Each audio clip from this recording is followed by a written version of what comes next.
Physical therapy, as you know, started out as technicians. We were given prescriptions. Today we're pretty well an independent profession in many respects. I noticed in the American military that physical therapists there can order x-rays. They do the triage on a patient. They don't need a doctor to send them a patient. They do the triage, they order the x-rays, and they can prescribe some limited number of medications for pain and anti-inflammatory. And they decide whether the patient needs to go on to see a medical person at all. I know in England that you're gaining prescription this year.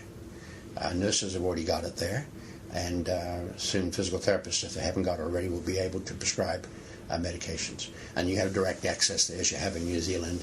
And the government is encouraging in England the therapists to open up practices on High Street, or Main Street as we call it in America, because it's cheaper than going to a doctor and then having to go.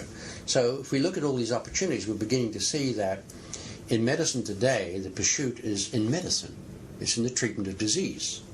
In physical therapy today, it's the musculoskeletal system. It's a treatment of dysfunction. So while medicine and surgery, as I said, may save lives, no profession will speak to the quality of those lives better than will physical therapy. I see us becoming the physicians of the musculoskeletal system. I don't wish this to occur through simply inflationary things, like inflationary degrees, inflationary titles. I think it will occur because the medical profession is inadequately trained today to treat the musculoskeletal system. The average physician has no idea how to examine a shoulder or a back, and several have said to me over the years, well, why should I examine a back? What difference does it make to the only things I can do? Medication. If they got back pain, I'll give them painkillers and anti-inflammatories. If they're limited in forward bending or side bending to the right, that doesn't change my prescription. So why bother looking? He said, in fact, I don't even need to look at the back in order to treat them medically. That's your role. And I think that's very true. We're the ones who look at the back. We're the ones who look at the extremities. And I look at medicine as being supplementary to that. And we should have the access to those pharmaceuticals ourselves. We should be able to do the soft tissue injections, as you know English physios can do on taking a short course.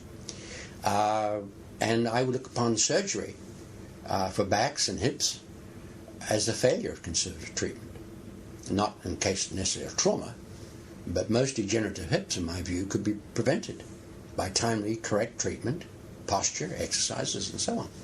Now, in days ahead, evidence-based practice is going to be incumbent upon us to prove those kinds of scenarios.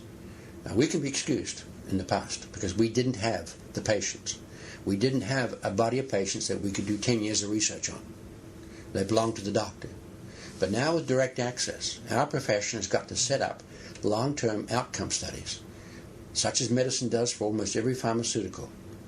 And we've got to do those studies on the efficacy of physical therapy, because if we don't, we won't be allowed to do it. But if we do, and if we can prove that timely intervention in the case of hips and backs can prevent surgery, then the future is ours, and we will be the physicians of the musculoskeletal system. We'll rank very high in the eyes of the population, a population that is increasing in age and wants to get more out of life because they can. We will speak to that.